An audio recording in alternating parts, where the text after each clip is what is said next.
Hello, my fellow Ripplers. This is Chris Miles, your cash flow expert and anti-financial advisor. Welcome you out for a wonderful show that's for you and about you. Those of you that work so hard for your money, but you're ready for your money to start working harder for you now. You want that freedom, that cash flow, that prosperity today, not 30 or 40 years from now, if you're lucky and the market smiles on you, right? But today, so you can have that life of freedom, being with those that you love, doing what you love, whenever the heck you feel like it. But guys, it's so much more than just your own prosperity and financial abundance, right?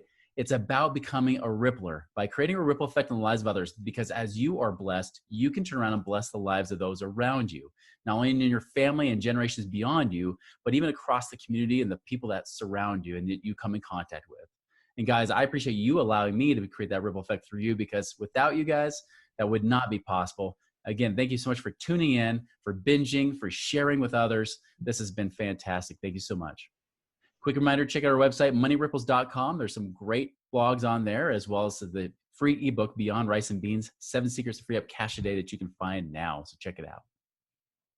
All right, guys. So today I've got a special guest. I've got Rod Khleif here, where I've known through reputation for quite some time, both in the investor space, but also the business owner space as well. So definitely a man of no small reputation. In fact, I guarantee that several of you have even heard him before, whether you've heard him speak or know of the different deals he's done or whatever it might be. But a little about Rod. He is a multiple business owner and philanthropist who is passionate about entrepreneurship and giving back. So he's got his own ripple effect he's creating himself. As one of the country's top business, real estate, and peak performance luminaries, Rod has owned over 2,000 homes and apartment buildings and has built over 22 businesses in his 40-year business career, several which have been worth tens of millions of dollars. He started from humble beginnings, and we'll talk to him about that, but now he's speaking on the psychology of success and mindset, and whether it's in business or investing or whatever it might be. Huge guy, but also a great heart, does a lot with benefits and charities and the like. So Rod, welcome to our show. Thanks, Chris. Let's have some fun today. I appreciate you having me on, brother. You bet. So I definitely want to save some of your story for these listeners. So those that have never been introduced to you before, tell us more about you and what led you down this path. Sure. So I'll go back all the way. I immigrated to this country when I was 6 years old from Holland. I was born in the Netherlands, and with my brother Albert and my mother Svantje, and we ended up in Denver, Colorado, where I lived for 30 years. And I'll tell you, we didn't have much growing up. In fact, my mom bought expired food because it was half price, and she gave us powdered milk because she thought milk was healthy. And I grew up wearing clothes from the Goodwill and the Salvation Army all the way through junior high school till I lied about my age and got a job at Burger King and was able to buy my own clothes. But, and I'm sure you've got listeners that have had it harder than we did, or maybe have it hard now with all this COVID nonsense. But the thing is, I knew I wanted more. And luckily, my mom had an incredible work ethic. And so she bought the house across the street from us when I was 14 for about $30,000. Now, when I was 17, she told me it had gone up $20,000 in her sleep. And I'm like, what? You made 20 grand? You didn't do anything? And so as a screw college, I'm getting into real estate. So I got into real estate when I turned 18. I got my real estate broker's license, and I was going to be rich selling other people's houses. Well, my first year in real estate, I made about 8 grand. My second year, maybe 10 grand. But my third year, I made well over $100,000, which back in 1981, for a 21-year-old was some decent change. Yeah. And so what happened between year 2 and year 3 that caused me to 10x my income?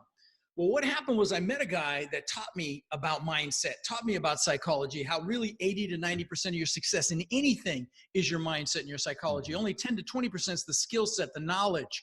If it was just the knowledge, there'd be a bunch of wealthy librarians and college professors out there. It's the do, it's the taking action, it's the getting back up when you get your nose bloody.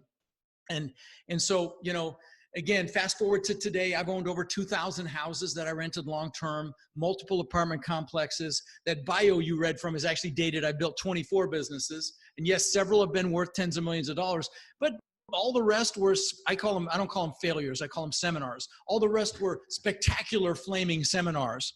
And because it's only a failure if you don't get back up or you don't get the lesson. But in 2006, my net worth went up $17 million while I slept. Okay. And, when that happens, people could tend to get a big head. Well, I got a big head. I thought I was a real estate god. And when that happens, sometimes God or the universe, whatever you believe, will give you a nice little smackdown. Well, that was 2008 for me. I lost that 50 million and a whole lot more. And I'm in the 17 million, a whole lot more. I lost $50 million. And one thing I like to talk about, Chris, if we have time, is the mindset it took, first of all, to have 50 million to lose in the first place, but then to recover from that and to the success that I'm blessed to enjoy today. So if you'd like, I'm happy to drill down on that a little bit, or we can go talk about the mechanics of multifamily, whatever you want to go. But I think let's go that direction. Yeah, because I know they've heard my story about my comeback after 2008 and everything, but I know they would love to hear yours and see some similarities. All right. Well, I hope you didn't lose 50 million, brother. That's all. Not even close. No. All right. Well, so how did I recover? Well, how I recovered was knowing exactly what I wanted and knowing why I wanted it. Now, I used to do sold out live events when there were live events. My last one was supposed to be in Orlando with 700 or 800 people. And of course, we know what happened. So I've turned them in. They become live stream events now. And I had 900 people at my last one. One of the first things we do is what I'm going to share with you at a high level very quickly is a goal setting workshop on steroids. Now, if you want to see me guide you through this, I did this on my Rod Khleif official page on January 1st, and I guide you through it with music, and I give you a guide you can download and everything. So feel free to do that, but I'm going to give you the highlights right now. So what you've got to do is get real clear. So pick an hour when you have a lot of energy, and don't do it right after a meal. Make sure you're well hydrated. And sit down and write down everything you could ever possibly want in life. All the stuff, the houses, the cars, the boats, the jet skis, the planes, everything.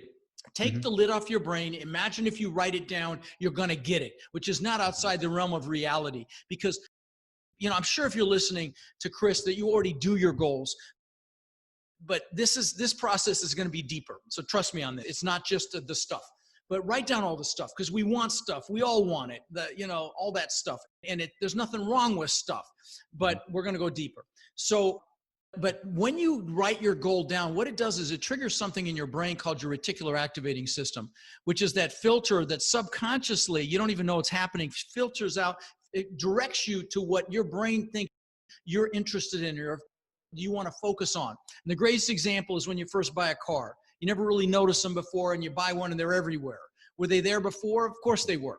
But that's your reticular activating system, and that's the power of reassociating with your goals as often as possible. So sit down, write down everything you could possibly want. Big things, little things, how much cash you want in the bank, say in 3 years, how much cash you want in 10 years. Also write down, how much income you want from your investments, say in 3 years and in 10 years. Then write down what you want to do in your lifetime. Maybe you want to climb all the mountains over 14,000 feet in the world. I've got a friend doing that. Maybe you want to, write a book. Maybe you want to jump out of a perfectly good airplane. I did that about 8 months ago. I'll never freaking do it again, but it's off the list. I got it done. So write down everything you want to do, but also write down everything you want to learn this lifetime. Maybe you want to learn a foreign language. You want to learn a skill. If you want to learn multifamily, come see me. I'm at my next boot camp in July. But whatever it is, write down everything you want to learn. Then, lastly, write down who you want to help. Maybe family. I bought my parents a house on a canal in Florida. Took them, when they were alive, and took them on cruises. Bought them a car. Who do you want to do something for? Write that down. And if you're analytical, please don't stop and analyze it. Just keep writing until you can't think of another thing. You can always scratch it out later. Once you can't think of another thing, then it's not real. What you've written down is not real till it's measurable. So write down how long it's going to take you to achieve it. How many years? Put a 1, a 3, a 5, even a 10 or a 20. Recognizing that as human beings, we will overestimate what we can do in a year and massively underestimate what we can do in 5, 10, 20 years. I'll give you an example of this. When I was 18, always knew I wanted to live on the beach, and there's no beach in Denver. And so I would visualize the palm trees and the surf and the sand and, of course, the bikinis. I'm a guy. And what's crazy is 20 years later, I built this magnificent mansion on the beach, 8,000 square feet, 10,000 square feet, $8 million property, just magnificent home, which was unthinkable when I was 18. So the point is, take the lid off your brain and just, if you write it down, you're going to get it. That's how you want to play this.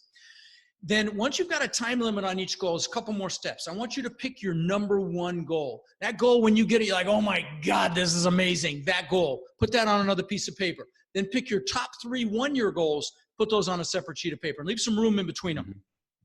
Now, the goals are important. You need them. But what we're going to do next is even more important. You need to write down why those goals are an absolute freaking must to achieve. So you want to use emotionally charged words. You want to use emotion to drive this. So words like amazing, incredible, wonderful, beautiful. Use emotionally charged words so that, maybe it's so you're going to put so we can have freedom. My family can have freedom. We can go do whatever we want, whenever we want, bring whoever we want, whatever it is. Maybe you put so I can show my kids what success looks like, or I can show my spouse what success looks like, and whatever it is for you, write it down. Then once you can't, so you're going to write the positive reasons why it's an absolute must for you to achieve the goal, but I also want you to put some negative reasons or negative things down if you don't achieve the goal. Right. And here's why. As human beings, we will do more to avoid pain than gain pleasure. So you want to use this because this is the fuel to get your butt to stay up late, to get up early, to push this side hustle. Like most of us doing this as a side hustle when we start, to grind now and play later, to live a few years like most people won't, so we can live the rest of our lives like most people can't. And so put some pain in there if you don't achieve the goal. So I don't feel like a failure. So I don't live a life of regret. So I don't fail my kids. So I don't fail my wife or my husband. Make it freaking painful. Yeah, there was a nurse in Australia, Chris, a hospice nurse. Her name was Bronnie Ware. And she asked people that were dying a question. And she wrote a book about it. But the question was, do you have any regrets? And the book's called The 5 Regrets of Dying. You want to know what the number one regret was? It was not living the life I could have lived, living someone else's life, not living up to my own expectations for what I was capable of. Guys, screw that. That's all I got to tell you. And that's why we're doing this goal setting workshop. So you've written the positive reasons why, negative reasons why. It's an absolute must. Last thing is you got to get pictures of your goals because you manifest this stuff into your life. I'll give you some public examples of this. Jim Carrey, when he was flat broke, if you Google Jim Carrey check, you'll see this. Wrote himself a check for $10 million. And he used to go by the Hollywood sign. He'd sit at it. He put in the little remittance. Those of you that are millennial, a check is something you used to write to pay for things. Right. But he'd look at it, and that's how much money he made for Dumb and Dumber, one of his first movies. Yep. I'll give you a more recent example. Demi Lovato, when she was an unknown, I don't know if it was American Idol or how she got known, but 10 years ago said she was going to sing in the Super Bowl. Mm-hmm. She sang in this last Super Bowl. I'll give you some personal examples of mine. When I got my real estate broker's license, I was going to get rich selling people houses. So I got a 4-door car because I got to show people houses, right? So I got this Ford 4-door Granada, bone ugly, bench seat in the front, ugliest freaking piece of crap you've ever saw in your life. But I worked with a guy that had a Corvette, and he let me drive it. And I'm like, oh my God, this is incredible. So this is before you could spell internet. That hadn't even been thought of yet. And so I got a picture out of a magazine of a Corvette, put it on the visor of my Granada. So every time I sat in the car, it was right there in front of my face. Within a year or two, I had a Corvette. I'll give you some more examples, but please know this is not me bragging. None of this, because this stuff doesn't even interest me anymore, but I'm hoping to inspire you guys. So this is back when the TV show Magnum PI was around, and it was a detective story. Actor's name was Tom Selleck, and he drove this awesome Ferrari 308. And I saw that, and I'm like, oh my God, that thing's amazing. So I got a picture of that actual car, put on the visor of my Corvette. Within a year or two, I had a Maserati look just like it. Last example, car example. I'm the guy that always wanted a Lamborghini. I had posters in my bedroom of the Lamborghinis and the bikinis and the soap and the whole thing. Yeah, all through high school. What's funny is my son collected models of exotic cars, and he had a model of the exact same color and style Lamborghini that I ended up getting. Like, let me show you something. I don't know. Do you put this on YouTube as well? I do. Yep. Okay, hang on one sec. I've got my planner here. This is my planner, okay? In the back, and yeah, I'm a dinosaur. I use a paper planner. I also use Outlook, though, but I'm not complete, Neanderthal. But in the back of this thing are pictures that have been in here for 20 years, okay? 20 years. They're in plastic. And first pictures are my gratitude pictures. They're pictures of my kids when they were very young, okay? Guys, because everything starts from a place of gratitude. That's a foundational emotion. That's the most important emotion there is. So pictures of my kids. Then I've got pictures of the houses that I wanted. This top picture is just like that house on the beach. Look, the travertine floors, the 10-foot high glass, just like that. This bottom picture looks just like the compound I live in now. I live in a compound. It's 6 buildings. I lost the house and all the craziness, but I've got 6 buildings, giant main house, a beautiful guest house on the water. I've got an exercise facility, a media center with a theater room and a video studio. And I mean, it's just magnificent. And because God's got a sense of humor, I can see my old house across the bay. Every time I go in my backyard, it's right there. But this is what it looks like. There's a wall like that behind me. Usually I'm in an asset right now, a 403 unit asset we have in Louisiana. So I'm here. So I don't have my backdrop, which is my backyard, and that wall, these walls is what I have behind me. It's crazy from 20 years ago. And then I've got, stupid shit like watches. I've got a few $100,000 worth of watches. Again, the Lamborghini before I ever got it. The Rolls Royce, the Bentley, all this stuff that I got because I had pictures. So, I know I lost some of you analytical ones, but I'm here to tell you a big mistake because this freaking works, okay? So get pictures, put them around you, put them on your screensaver, put them on the wall. And at some point, you're going to have this stuff. Gets into your subconscious.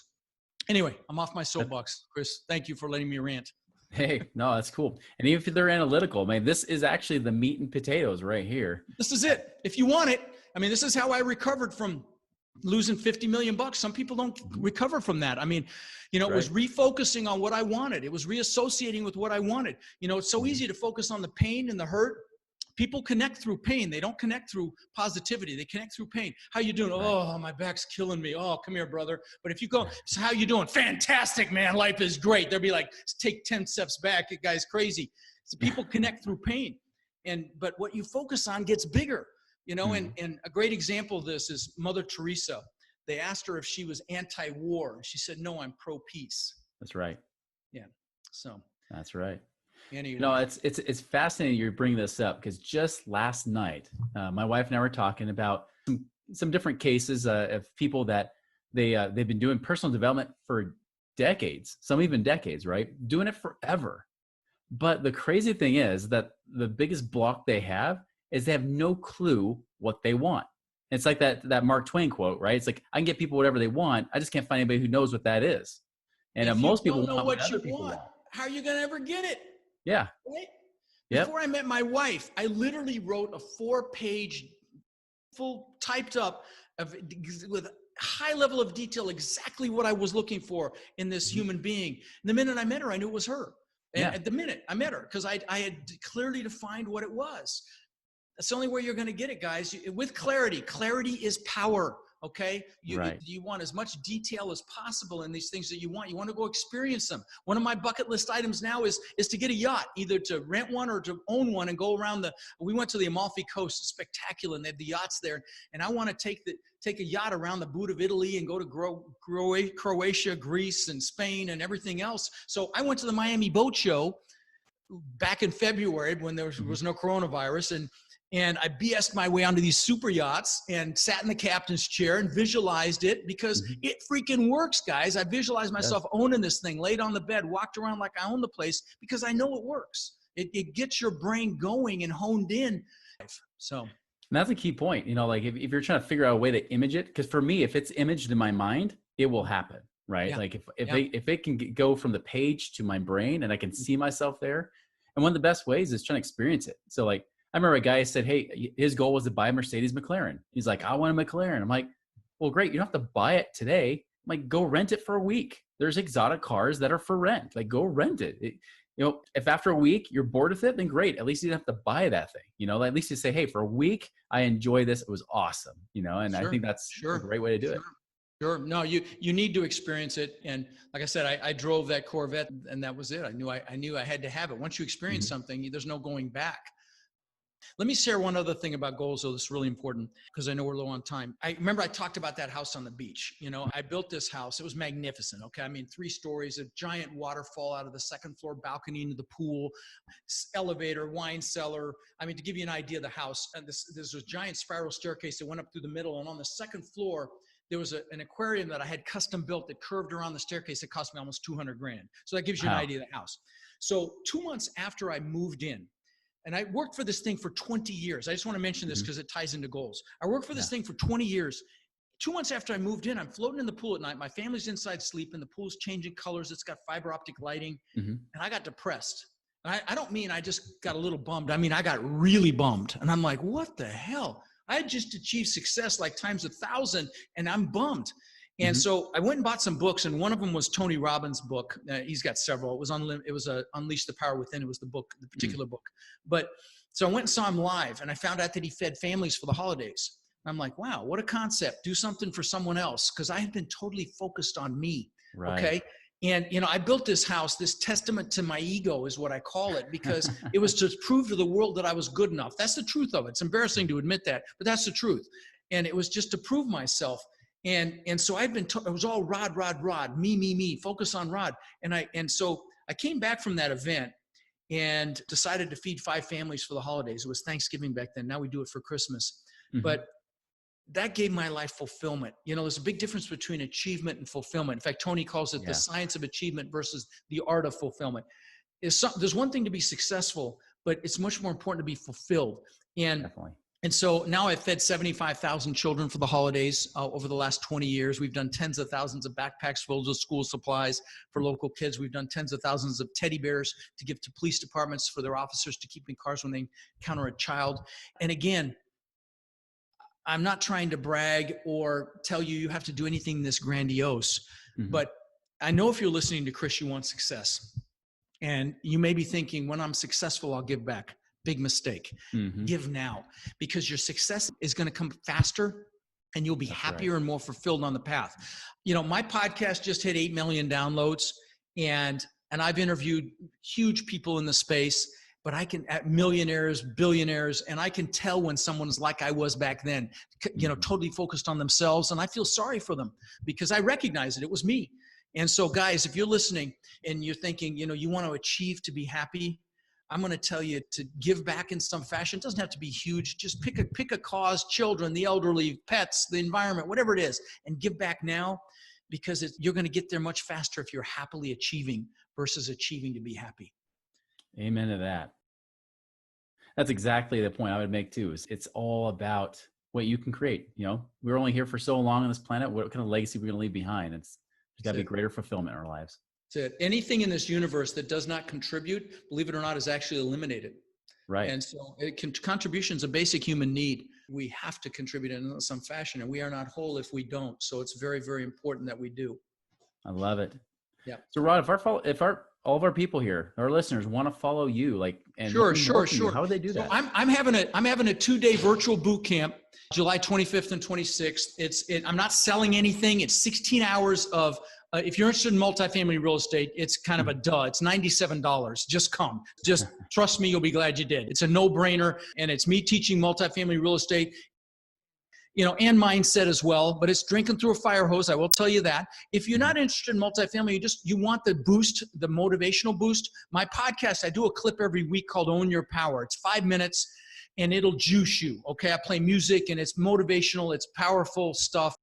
I'm really proud of those. I've done hundreds of them. And so, just even if you're not interested in multifamily, come see me there. But the boot camp is, if you text Rod Live, RODLIVE, to 41411, it will get you the website. The website's multifamilyvirtualbootcamp.com.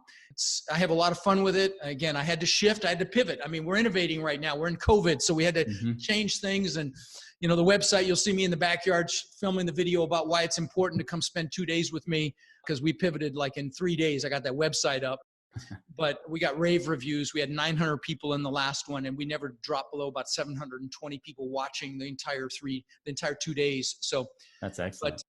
And then my website as well. My podcast, by the way, if you put real estate in your iPhone, I usually come up number 1 or 2 with bigger pockets, but it's Lifetime Cash Flow is the name of the podcast, Lifetime Cash Flow through Real Estate Investing. And then my website, I've got tons of free materials, books and articles and videos, just hundreds. And it's rodkhleif.com. My last name, my full name, Rod Khleif. My last name is spelled Khleif. So awesome. Yeah. Well, definitely put that in the show notes so everybody can tune in, whichever, it resonates with you, whichever you say, hey, this is where I need to be right now. And we'll make sure we get that there. So everybody, if you're listening to this, hey, the next event's 25th and 26th. So make sure you're there. That's not far from here. So no, No. You'll be glad you came. I promise you. We had hundreds of raving testimonials after this last one. So we have a lot of fun. We have a lot of fun with it. Life's about having fun, right? Absolutely. That's it. It's all about that quality, man. All right. Well, appreciate your time, Rod. It's so much great value in such a power-packed short amount of time. Appreciate it so much. Thank you, brother. And the rest of you guys, hey, it's one thing to be a hearer of the word. It's another to be a doer of the word. I challenge you to be a doer, to actually go and take this and apply it. That's the difference between the successful and those that aren't, is those that actually go and do what we talk about here. So guys, I hope you make it a wonderful and prosperous week, and we'll see you later.